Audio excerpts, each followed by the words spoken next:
What's up, guys? Yes, man. The legend has made it. Robert show can Samuels start. back in the house, brother. How you doing? Blessings. How are you guys? Great to be here, man. Yeah, man. Just in time. Just in Rick, time, man. love you, brother. Good to see you. Good Yeah, man. always, my friend. You know, it's Yeah. like it's I vaguely remember like it's been a week. You know, It's been a week, a long time, Yeah. right? that's why we hang out here. I love it. I love it. What is going on? That's right. We are back again for another episode of Versus, the 46th episode. That's right, with your boy Phat Samurai Guy, Kung Fu Santa himself. Oh, wait, hold on. Sporting what is he sporting there? What? Wearing the shirt. That's right. That's right. Phat Samurai Guy shirt, representing the merch. Thank you for your support, brother. I love it. I love it. That's right. Thank you for the support of me. That's the least I could do. It's supposed to do. As we do another Bobby versus Bobby episode. Oh man, but it's great having both of you here. Bobby, what have you been up to this week? Crazy week for you? Man. Busy? Yeah, I'm always busy, man. We're still editing the Blackout, where we shot in Tijuana. I think I showed you a little piece of that. Oh, I'm liking what I'm seeing too. You're liking that? Yeah, cool. No Appreciate spoilers. it. No spoilers.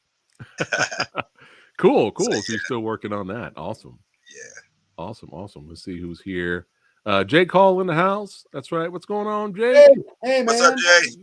There you go. Representing Jake Hall in his house. And we definitely had a blast last week putting Don't Give a Damn against She Shoots Straight. Two fun, very entertaining action flicks. And it was cool to hear your behind the scenes stories of Don't Give a Damn, Bobby. I can't wait to hear what you have to say about Red Wolf since you were in the film. A whole nother adventure. Yes. We're going to get to that in a little bit. But for those of you that are new, that are watching, this is how Versus works. That's right. We're going to talk about the first film, what we liked about it, what we didn't like about it. And then we'll go to the next movie, same thing. And then at the end, we will vote.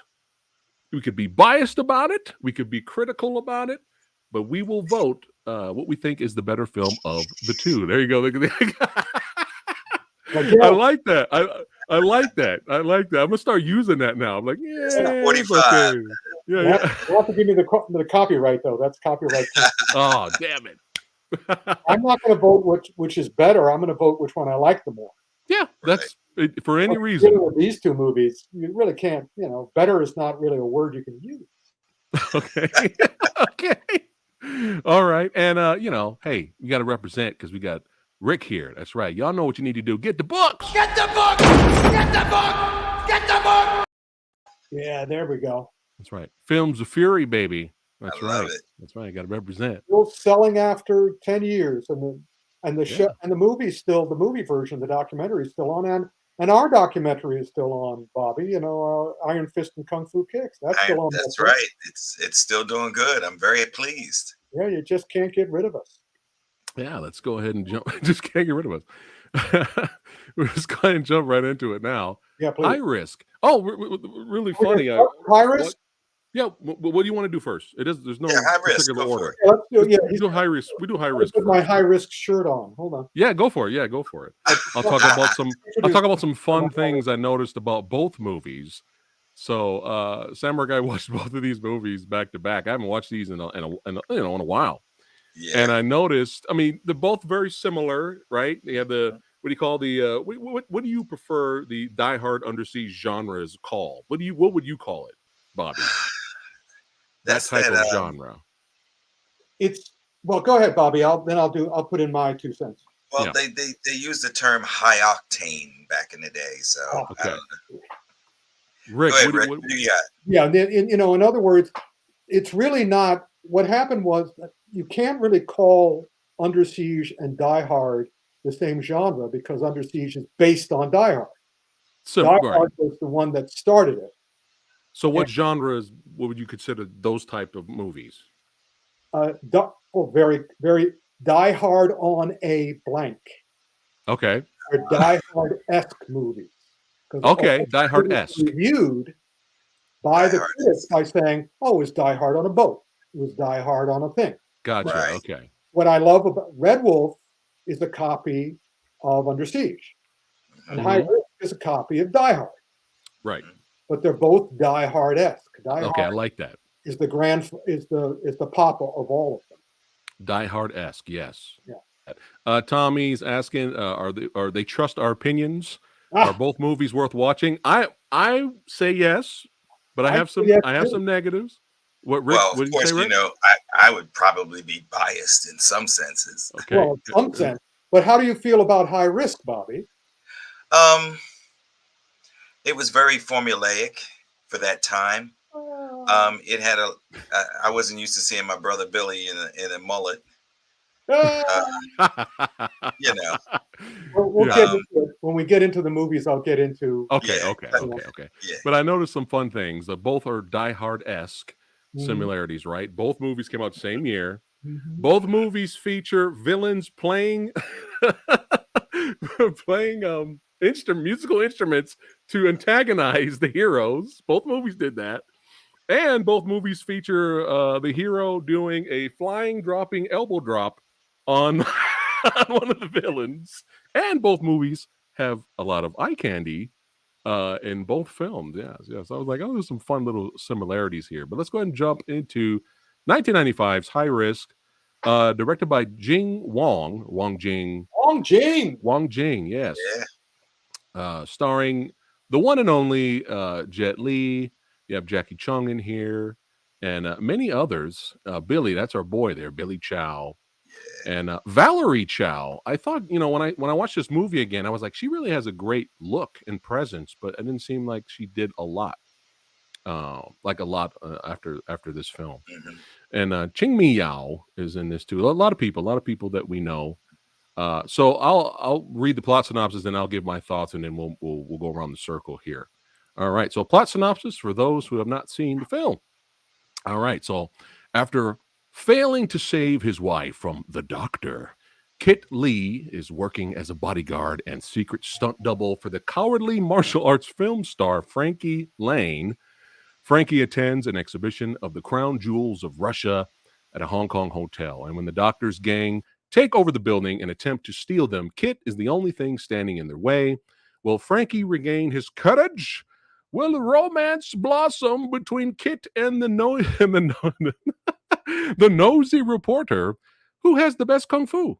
There you go, question mark. So that's what they have given High Risk in terms of plot synopsis. That's close enough. Definitely surprised, hey, Hong Kong cinema, they don't hold back. There's no, hey, anybody can get it, man. Right in the beginning of the movie, a bus full of kids blows up with Jet Li's wife, the character's wife. I was like, hey, that's how it is, man. Hey, no one's safe. There's no safety net. You know what I'm saying? But I haven't watched this in years. And I think I know why. It just wasn't really in my top 10 like Jet Li movies, even for the late 90s era Jet. I always thought it was fine. I always thought it was a fine movie. But rewatching it recently, I actually kind of enjoyed it a little bit more, just in terms of just fun B movie, the aesthetic of that. Eric, the Asian movie enthusiast, he said a long time ago when he was talking about High Risk, he said that this is a great double feature movie. This is a great B movie, but double feature, right? You have to have it with something else, So I can kind of see that. But yeah, I mean, it's got everything Samurai Guy likes. Huge, gigantic body count, a lot of blood, a lot of explosions, stunts. The villain at times made me laugh with a few things, in terms of dialogue. And Jet Li's always great, doing his thing, shooting guns and stuff. It's entertaining. It's definitely entertaining. But there's one thing that just really kills it for me. And man, so let me go into the negatives here. The one thing that really kills it for me, well, for some people, I can't wait to hear what you guys have to say. But for some people, not everyone, there are some legitimate big fans of this film. But for some people, it's the character that a lot of people are calling the Jar Jar Binks of the film.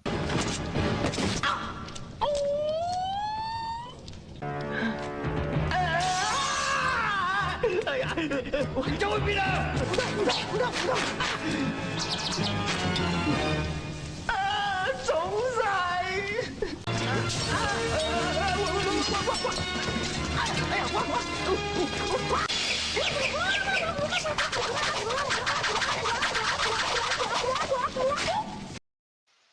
，Now, now I know, Rick. He's supposed to. He's supposed to be. The movie's kind of parodying, making fun of Jackie Chan.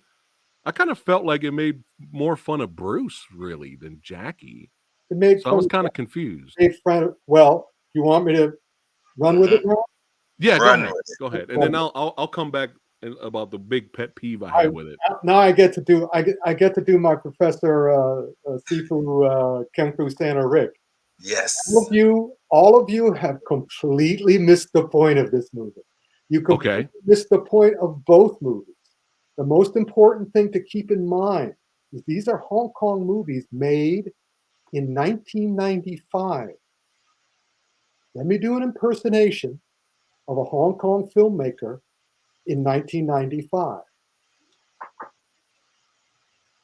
You know what they're waiting for? The axe to drop. Oh. What happens in 2 years? Take over. China takes over. There really isn't a great kung fu movie after Hong Kong kung fu movie after 1993. It's a good point. Everybody was running for the hills. Everybody was making sure they had a dual passport. They were making sure they had their houses in Vancouver. You know, they were just. I mean, my buddies at Ocean Shores Video, they were utterly panicking. Wow. I mean, Jackson Hung, the head of Ocean Shores Videos, was going, I don't know what I'm going to do. He was afraid he was going to leave his house. Nobody knew what was going to happen. Okay. So what this movie had was the madman of Hong Kong cinema, Wong Jing. You know, for years I've been asking the New York Asian Film Festival to honor Wong Jing because he's a crazy man. He's hell's a popping. And, and even today, and he's still working. That's right. He's basically doing this to China virtually every day. And nice. Okay. As soon as anybody in China sees him do that, he goes, "Did I do that?" And so, ooh, you know, his at it, and basically he's the antidote to the Chinese Film Bureau because anything the Chinese Film Bureau asks him to do, the Chinese Film Bureau asks other people to do things. And they go, I don't want to do that. No, I want to be honorable. I want to be fine. They say to Wong Jing, do this. And he went, sure. How many do you want? How many times do you want me to do it? Do you want me to do it 4 times? Do you want me to do it 5 times? I'll put in 16 alligators if you want. If you ask me for 1 alligator, I'll give you 80. He doesn't care. Okay. He's having fun. So here, now, Bobby, you might be able to give some credence to this rumor. The rumor was, or the story was, it wasn't even a rumor. It's a rumor when it's outside the film business. When it's inside the film business, it's a story.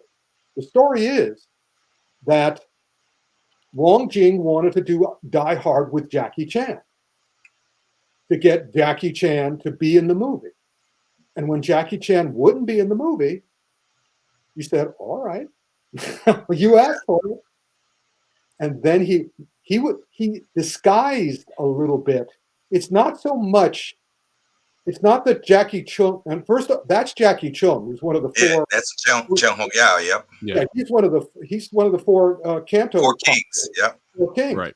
He's a major actor. I mean, bullet in the head. Yeah. He's an award-winning actor. He agrees to be in this and send up everything and play it crazy. He's willing to do that. But it's not so much him that you watch. The moment that this movie changed for me is not when they reveal, can you guess why I'm wearing, this is my high risk shirt. Why am I wearing this shirt for high risk? Because there's a moment in the movie where they reveal that Jackie did not do the stunt of jumping across the street in high risk and landing on the fire escape. That was Stanley Tong who did that stunt.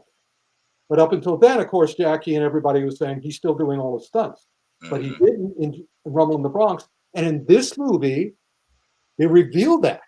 They reveal that he didn't do the stunt, and they show the Jackie Chan character going, "Oh yeah, I did it. See, they, Right. So So that was the first exposure. But the big moment, the real mind-blowing moment for me in this movie, is when they kill Jackie Chan's father. Yeah. The character. I mean, they have a Willie Chan clone in this movie, who's Jackie's flamboyant manager at the time, and they also had Jackie's father, Played and by, was it Wu Ma, right? Wu Ma. Uma, that's right. right. And then later, much later on, I just sort of went, "Wow, they killed his dad. I wonder how Jackie feels about that." And then later on, I found out what the background story of Jackie's father was. And I went, and I just, oh, I love Wong Jing. Oh my God, I love Wong Jing. He is fearless. He is He absolutely. is.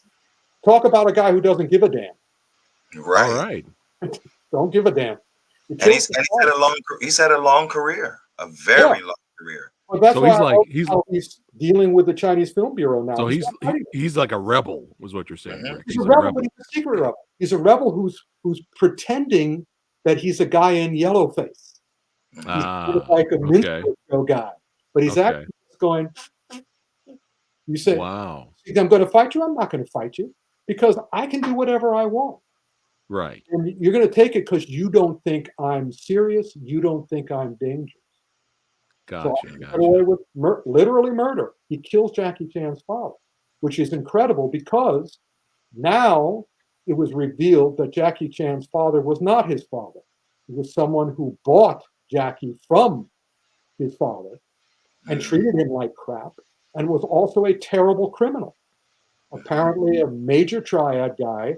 Oh, wow. Drugs, who ran people, who ran guns, who ran everything. And Jackie was going to be doing a documentary about finding his real father, only to kill the documentary because he found out his real father was far worse. Wow. So, so I completely understand why Jackie sides with China, because he needs a father. He's been looking for a father figure all his life. And who's a bigger father figure than China? Right. So in any case, that explains Jackie. But that's why I love this movie, because it is staggering. The fact that two of the best kung fu guy to my mind in Hong Kong, Jet Li, one of the best actors, one of the best singers, they're both in this movie. As the last, Chow Yun-fat was smart. His last movie was I think, was that also a Wong Jing movie? The last one he was in before he came to America, where he did all of his genres in one movie. I'm trying to remember I'll look it up while you're talking. If I have a let somebody else talk. Okay. But these guys, that was a shot. That was a shot at Jackie. This was their last gasp. Okay. Jet did Hitman and then left town, then went to America. Right. Was Hitman after this? Probably. Yeah. But in any case, I absolutely love this because it is so daring. It is so insane. Okay. It doesn't give a damn. All right, All Carrie, right. I'm going to look up. What? What? What? The Kung Fu Genius in the house. What's going on? Yes. What's up, brother? Seafood Rick there. Getting it. He's an AI of Kung Fu Genius. That's my brother, Alex. What's up, man? Good to see you, brother. What's up, Good to bro? see you. Yeah. He's my uncle. Detective says Peace Hotel. Thank you, Detective Bat. You're Peace absolutely Hotel. right. It was Peace Hotel, which was every genre that Chow Yun-fat had ever been in one movie. That was his farewell to Hong Kong film. But this was Jet and Jackie Chung's farewell until they came. Well, yeah, until poor Jet. Anyway, I'm thinking. I enjoyed Jackie Chung a lot in not just Bullet, but A Chinese Ghost Story too. Oh yeah, I thought he was hilarious in that movie. Yeah. He's very talented. He's actually very talented actor, and I love his singing. And a great singer. All right. What did you think of the movie, Bobby? I mean, actually, I watched the movie back in the day, but I was actually I caught that years later, because that was the time when I was actually in Hong Kong doing films, so that 95, 94 time frame. So I didn't really watch a lot of films because I was actually working. But when I did finally see this, I mean, I thought it didn't really move the needle for me. in No. that many senses. You know, it was. I watched it enjoyably because a lot of the people that are in the film, you know, work with me. Yeah. Got Calvin Wong. I loved him. You know, that's my brother. God rest his soul. You know, Billy, of course.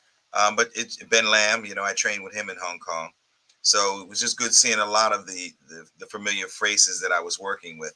But as far as like story, I just didn't think it was like it doesn't move the needle any. You have, Action, you have it to know was what's going on in the background. Yeah. action was interesting in spots. In There With you Corey, go. spots, wasn't it? Was you There Corey know, you in but it? go. it's Corey. Yeah. Corey's always over the top, but you know, it's Right. acceptable because that's his brand. Right. But Right. for me, it's not like one of my favorite Corey films, like Jonglam Hoi Bo Bu. I was actually on the set of that. That was for the English title was Bodyguard from Beijing. Right. Ah. Yeah, Nai Singh was shooting Momi Bay Don't Give a Damn with me, and he had to leave and go to set because he was actually filming Jonglam Hoi at the same time. So I would actually go the scene at the staircase where he has the coat over his. I'm standing right there on the side. Nice. But what that was probably one of my favorite films of his. But this one, I mean, it just didn't move the needle for me, honestly. Yeah. And that's not because my film is opposite it. It's just Right. that it's in that Yeah. sense, you know. You're being honest. Yeah. You're being honest. I'm being honest. But yeah, like, you know, I enjoyed this little smidget of action right here with Jet.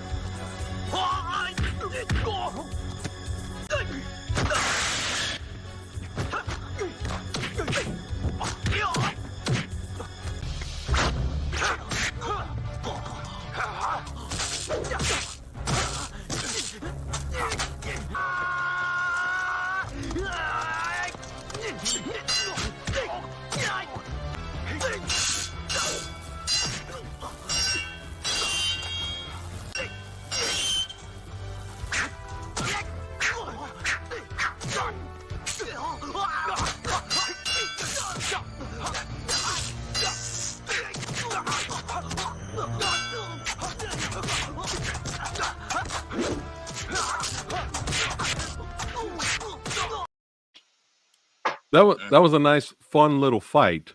Yeah. But this is my big pet peeve of the film.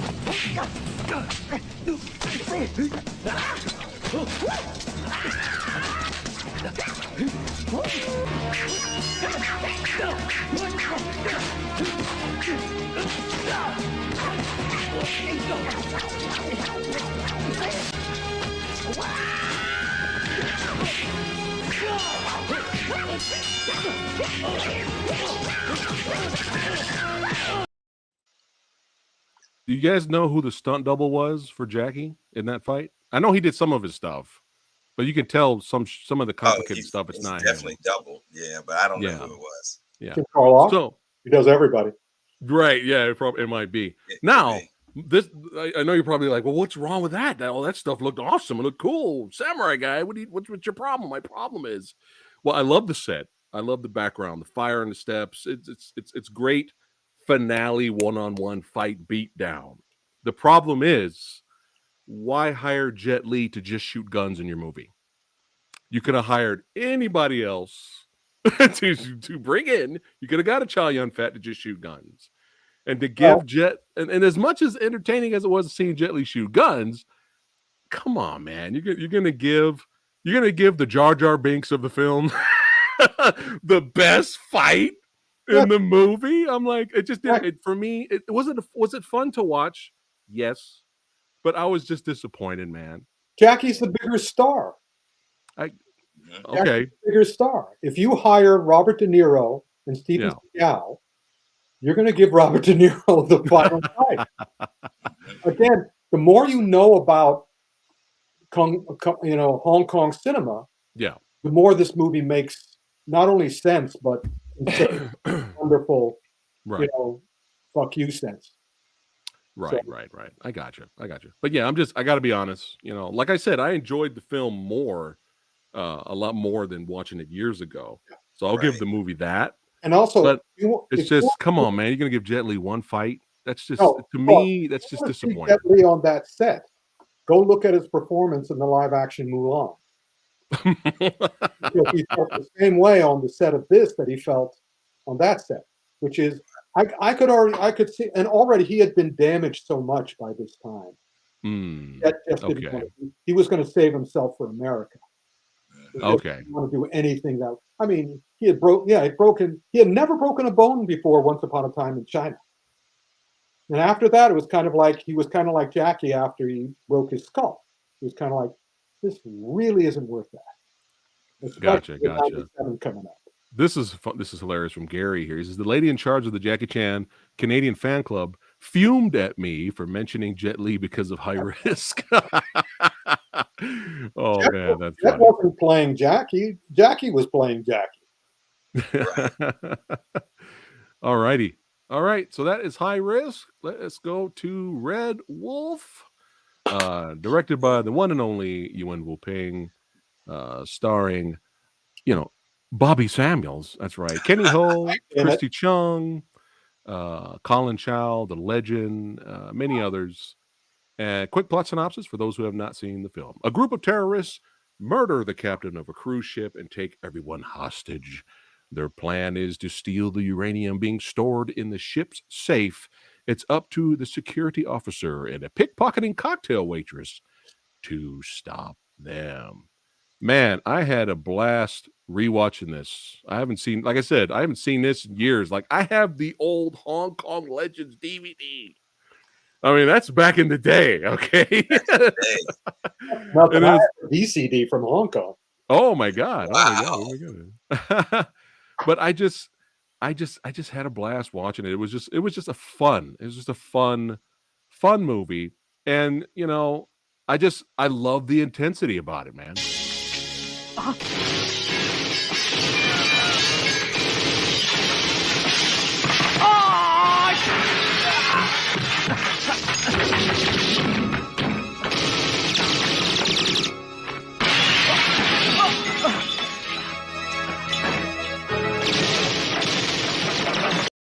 That's right, god damn it. Our hero just doesn't jump through one window. He jumps through two. That's right. It becomes at Uh, least two, and also it's great to have a bulletproof desk. that's right. Yeah. Bulletproof desk, high caliber bulletproof desk. High Right. caliber. Yes. Now I can And put behind this, and no bullet can hit me. that's right. That's right. And as crazy and as over top high risk could be at times, sometimes Red Wolf's like, well, hold on, high risk. Hold my beer.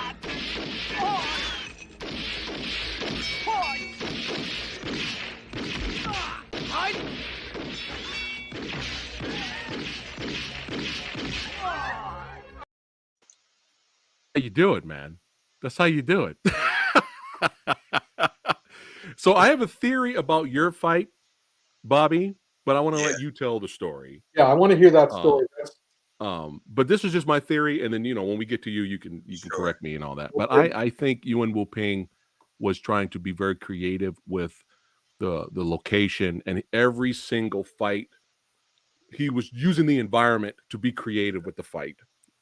Like for example, you have this fight on the dock.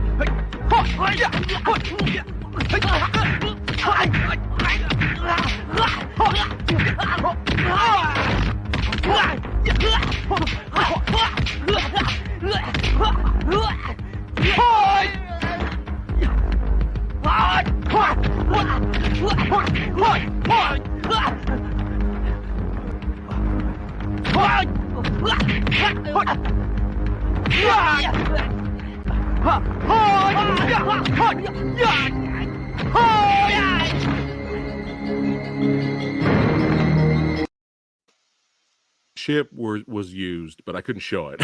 I couldn't show it. But example, like here's the gym fight. And that's another thing I really like. This is just my personal preference, but every fight I was like, yeah. Every fight I enjoyed. High risk kind of gave me blue balls, man. Oh, let's see Jet Li fight with a light. let's see Jet Li fight with a light. Yay. And let's just see Jackie Chung hamming up. He's giving it his all, but I'm just kind of like, oh, can I get some satisfaction here? But here we got the gym fight here. 你还没死啊！送你个枪子儿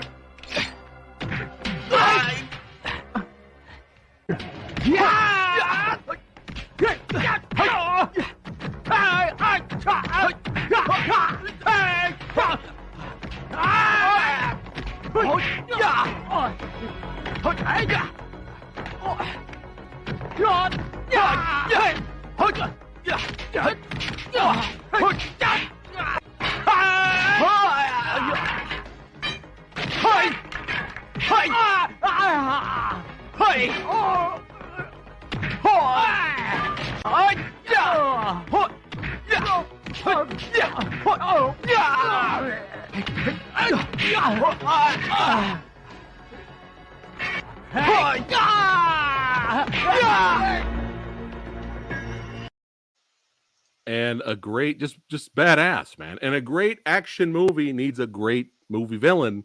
I think Colin nails it in here, man. I think Colin nails it as a villain. And this is one of my favorite Colin villainy moments. This is one of my favorites.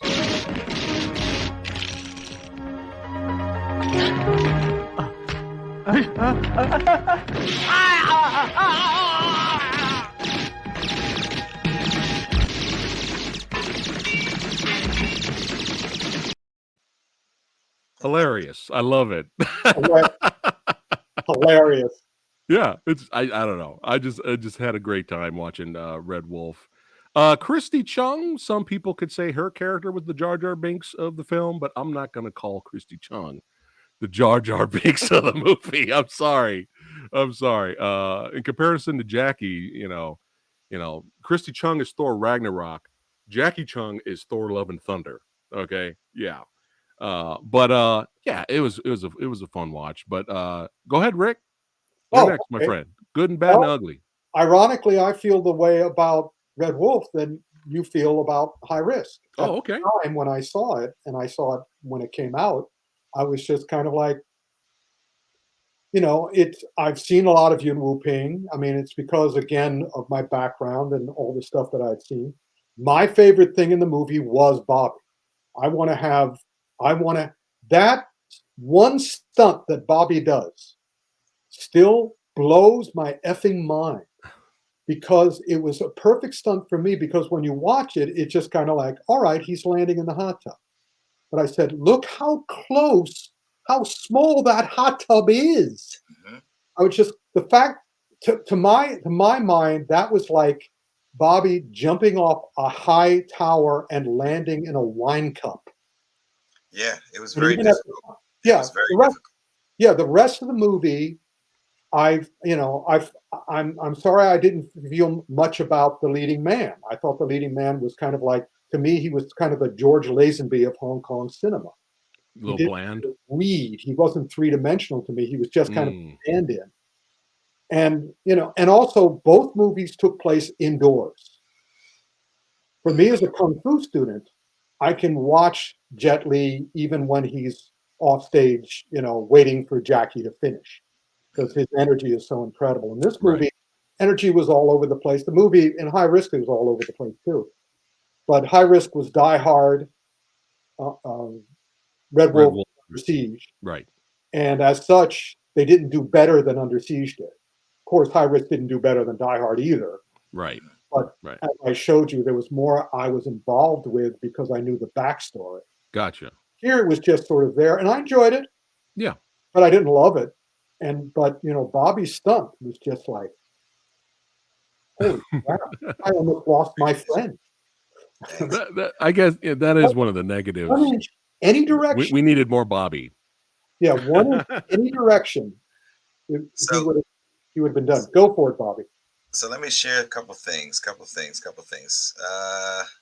Number one, we would shoot 12, 13, 14, almost 16-hour days on Don't Give a Damn. Then Yuen Wu Ping would have a crew ready to pick us up. We would go immediately right to his set and work another 12, days beyond days. And like, Wow. we not only did we have to get to the location, we had to catch a small boat out to the big luxury cruise liner that was in the middle of the river. But and we had to do that every night. And it was just, that was probably one of the toughest films in Hong Kong that I had to do. Number Ooh. one. Wow. Uh, the everybody was tired. That's just it, because we work with Samo, and then you get to work with Yin Wu Ping. You know, for me, the film. At first, I was a little upset about this film, and I'll tell you why. From my point of view, Okay. I just did Don't Give a Damn. I did other Hong Kong films where I did pretty decent action. Um, but at first, I thought that, like everybody else that I got into the film, Happy Heskey, because they were all part of the first Western stunt team, G Squilo 7. This is the film that launched all of us. All the Westerners were part of it that you see in this film. Um, but I saw Happy's fight scene, which was interesting. I saw the rest of them. Mike Miller had a scene. Everybody had quality, but I felt as though that I didn't get a chance to do what I wanted to do. But then Samo was like, he told me, he was like, well, he views you differently than the rest of them. He said, if you realize it, he said, he developed your character more than the rest of the characters in the film. Meaning you actually, when I when we were talking with Nai Singh, he's called me Bobby, he developed my character in that sense. I got the solo to chase Kenny around, you know. Yeah. Now the fight scene I did, although it looked very like gimmicky, that was a very, very, very difficult scene to shoot, simply behind the fact that the floor was soap and water, and I had on sliding Bruno Mali's shoes, and there was no grip, no nothing.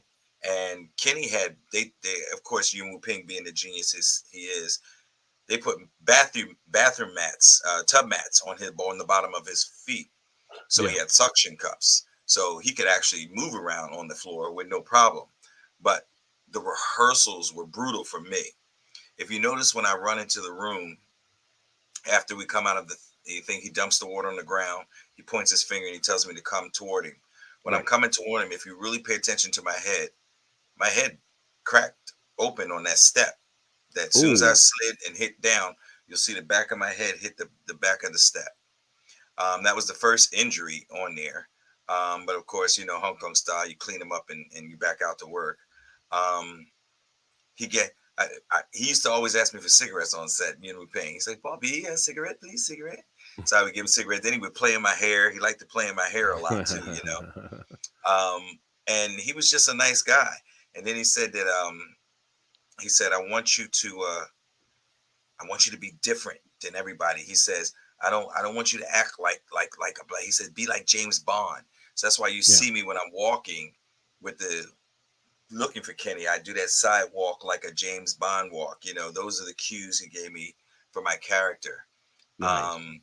But the fight scene itself, and like Rick said, that was so scary for me.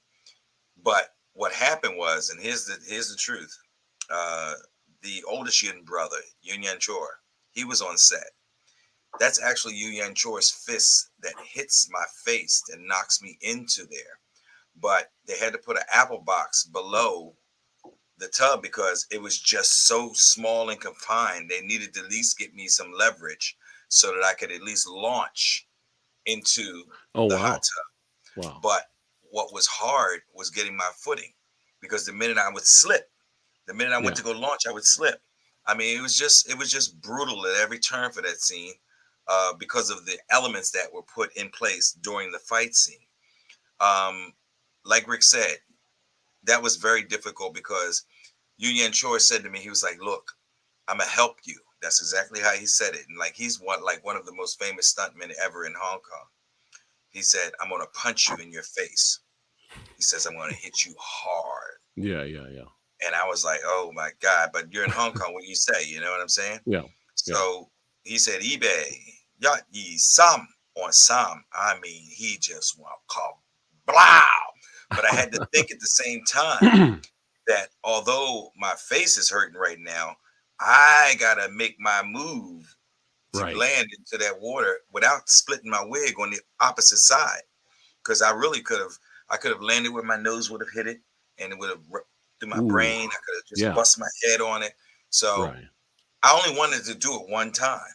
So we just made sure all the logistics were correct because you were only getting one out of me on that stunt.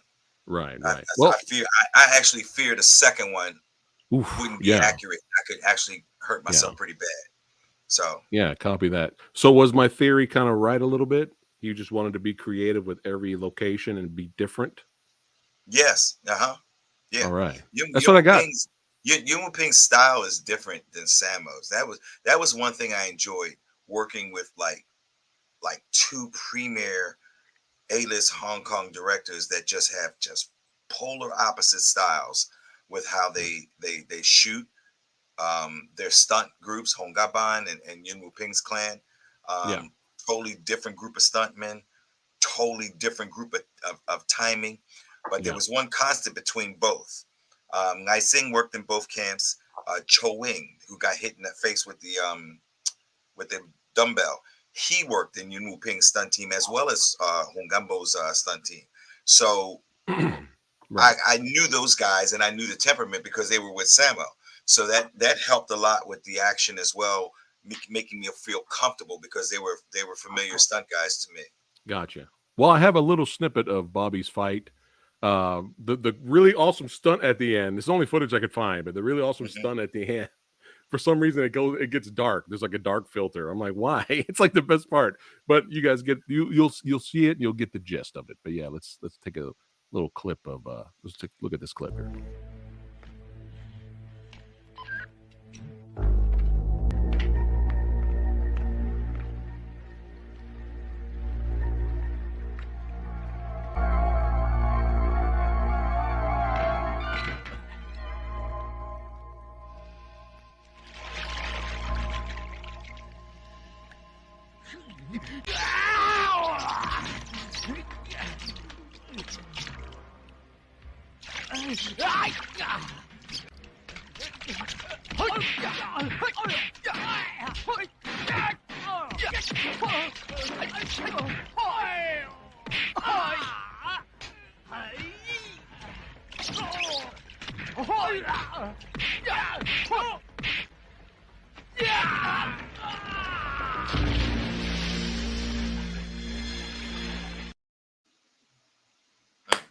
Phenomenal.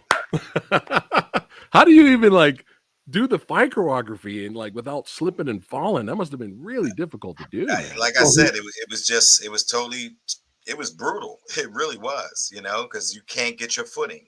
You cannot. But you also have to. There's punches coming. There's kicks coming. A couple of those groin shots were close, Yeah, very close. And I had to yeah, react. Plus, get my footing. If you see my legs spread apart, I had to use my internal leg cord to pull them back, be able to block when it was difficult. It was a very difficult man. scene. Well, Very Bobby, when you're playing a villain, man, you're always ferocious, and I love it. the fun.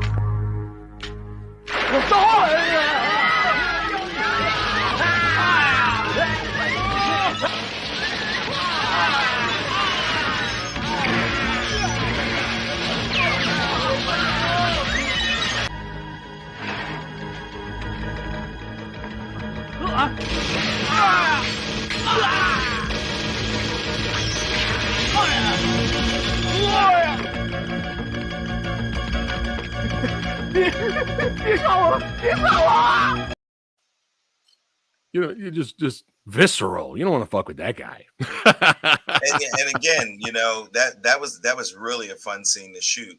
But again, he developed my character, as you see. I had my solo. As an actor, you want the screen time. Right. So he gave me my screen time there. He gave me my screen time with the cat and mouse chase with Kenny throughout the place, and Yeah. And when I sat back and thought about it, I said, okay, I understood. My characters was a little bit more thought out in that respect. So Yeah. I was Yeah. appreciative, very appreciative. Were you there on set when Kenny fought Colin at the end for the main finale fight? Were you there? Oh yeah, yep. Man, how long? Because that was you get your money's worth with that Yeah, big fight. that was a very difficult scene. That scene took about 3 days to film. That was a very difficult scene because there was so many elements involved with that scene. You know, we had the pyrotechnic crew on standby. Yeah. There was a lot of wire work that had to be done in there. Coordinate two different wire teams to make it work properly. The scene, Right. but again, you know, Yuen Wu Ping is like a genius with how he sets the scenes and really he doesn't really talk much like explaining. He actually gets out there and shows you what he wants, so it Oh, makes it a lot wow. easier for you to kind of interpret. Like you see what he does, so you know that's exactly the way he wants you to do it, you know. But Nice, nice. But yeah, let's go take ahead. a quick look at some of the end finale fight here. This is just some of it.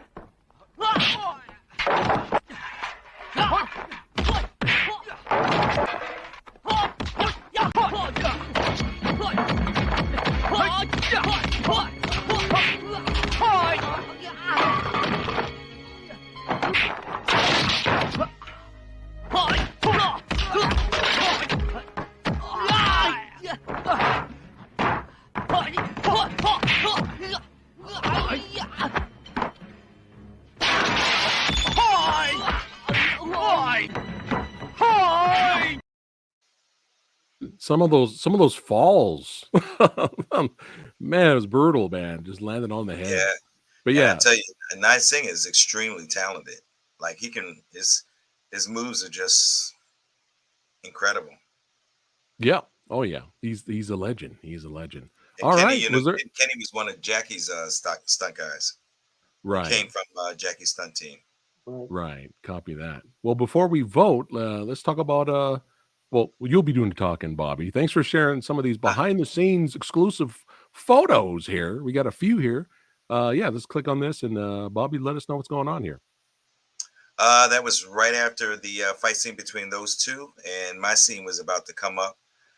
We were in the gym on the cruise ship. That was a huge ship that we were on for this particular, but I'm not a big fan of ships, so it, filming on land is one thing, but filming on a Yeah. boat is something completely different. Just the whole synergy. It's almost like you're floating around Right. constantly for hours, you know. Then when you step on land and you have to go back to Samo set, it's just your body feels differently. Now you're on solid ground, gravity. It's just it Yeah. was unusual. Copy that. This was actually at the premiere of Red Wolf. Nice. And Nice. there was a lot of fans there, and then Roy Filler, he came out for the premiere. He played one of the terrorists as well. He was part of the Guaylo 7. Copy that. Ah, yes, the lovely Elaine. She always sang on set. We had fun. This is the night where we all kept falling asleep, and she decided to sing on set to keep us awake. Oh wow. And we had fun. We had fun that night. That was really fun. Now, Chrissy, that's my girl. She spoke perfect English, so it was very easy for like her to communicate with everybody. I spoke Cantonese, but she really didn't speak that well with Cantonese. So she spoke English, and we were able to communicate. So we all were the closest on set. Like I hung out with her all the time. Nice. She also in Bodyguard from Beijing as well, right? Yeah, She was that's in correct. that. I like this shot. Yeah. That's when we were as you see, he's got the bath mats on his feet. We were actually rehearsing. I said, give me some dry land so I can practice. I couldn't get the moves just practicing out there. So I Yeah. wanted to actually master the moves in here. As you see, my shirt's all out back. My pants are soaked in wet right now. That's why they're hanging like that. And Right, Kenny right. thought it was funny to come up behind me and pop me in my kidney. Oh. That was the media came there one day for the Chinese newspaper, and that was the one shot that I got with me, Yuen Wu Ping, and the guys on each side of us. Those are the investors. Those are the money guys, if you know what I mean. Gotcha. But there he is, you with the legend. That's right. You and Wu Ping. Rick, we got to review True Legend or something. Like we gotta Oh we yeah, gotta we gotta review that movie. that era of Hong Kong film is very interesting. So yeah, I would love to do that. Yeah, for sure. I feel like I that want to movie's do Vincent Zhao movies. yeah, we Oh could do a yeah, Vincent. Yeah, we could do yeah. a few all at once. I think that would be fun. And Bobby, you're always welcome, man. Oh It's your yeah. second I home, love man. Vincent Zhao. Yeah, Zhao's yeah. he's underrated. Yeah, Yes, thank you. Very yeah. Oh underrated. my Very God, I've been saying Well, that the thing is, forever. he just refuses. That's why he ran into trouble with Donnie Yen because underrated. he was cast to be opposite Donnie Yen, but he refused to diminish his kung fu. His stuff is always authentic. He That's will right. not put flourishes in to Hmm. please the director. It's going to be real kung fu when he does it. Hmm. Yeah, And just how I've always. his presence on film is just it stands out. It can actually compete with Yeah. like Donnie. So I always use when I want to differentiate between martial arts and kung fu. I say watch Wudong. Watch hmm Vincent Van Wudong. He only does kung fu. Everybody else does martial arts. He hmm never makes a fist in that entire movie. Yeah, But anyway, he's. we're getting ahead to another verse. So let's stay on this one. But yeah, I'm glad we all are on the same page with that because I've been saying that forever that he's Yeah. underrated. But yeah, now we just talked about both films, what we liked and what we didn't like about it. But now it is time to vote Oh, for any reason. it's that You could be time. biased, you could be critical. Matt, It's all good. you want to be last? I'm always last. All right. Well, I'll go first because I'm Go going ahead, to be Rick. the one who votes for high risk. All right. Rick's voting for high risk. Copy that. Copy that. Bobby, high risk? I would have to say for just in a filmic sense, they were both equal to me. Okay. All right. Well, you got to pick one. You got to pick one or the other. I would say Red Wolf. All right. All right. There we go. Red Wolf from Bobby. And, like I said, I enjoyed High Risk a lot more after watching it so many years ago. But overall, I just felt like it was just more entertaining movie. I enjoyed the fights more. It was perfect. It gave me the amount of fights I wanted, and it gave me the gunplay. So I'm going for Red Wolf.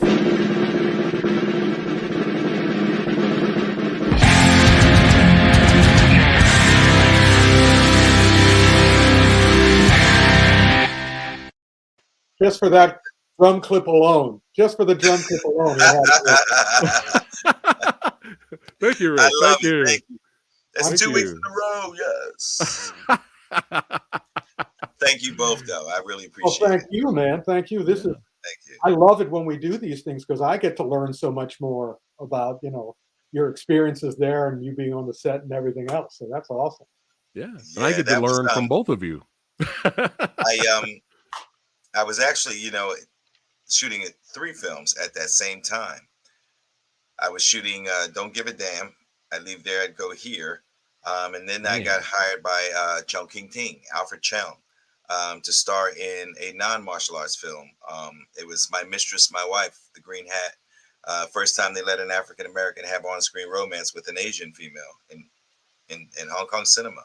So I was happy to do that, to kind of like leave the action genre and actually do my chance to do an actual real film in Hong Kong as an African American. So that was an honor for me. Wow. That's awesome. That's awesome. That's definitely awesome. But So, go ahead, Rick. yeah, do you know what verse this is next week? Are we starting the horror stuff? We're starting horror stuff. Yeah, horror is going to be starting next week, so we're probably going to have more of the horror crew with us on the stream. If it depends on what movies we're doing. If it's something Rick's interested in, Rick will be here. Yeah, well, it's something I want to watch. Yeah.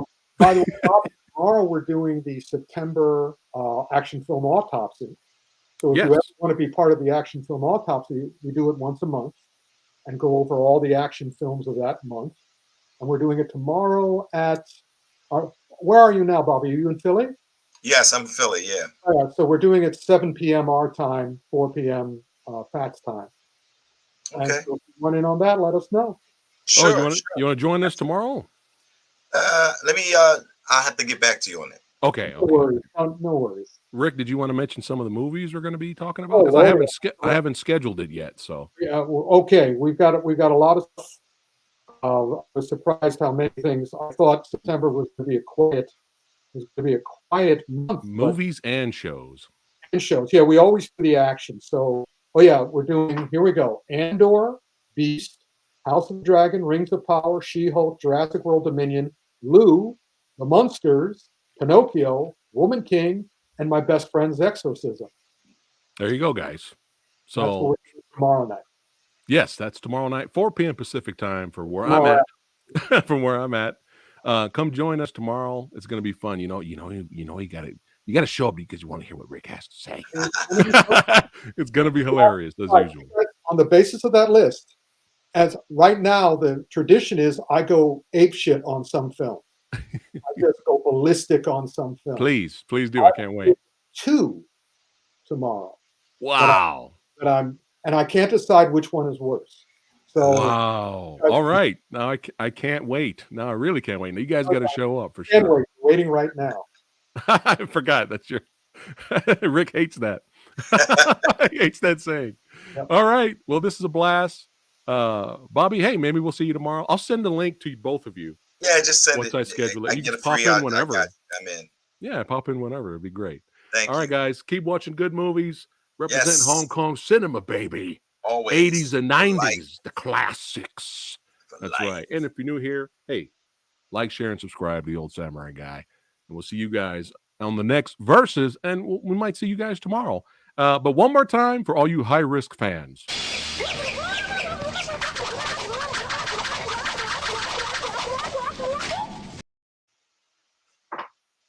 Guys. See you later. Guys. Take care, guys.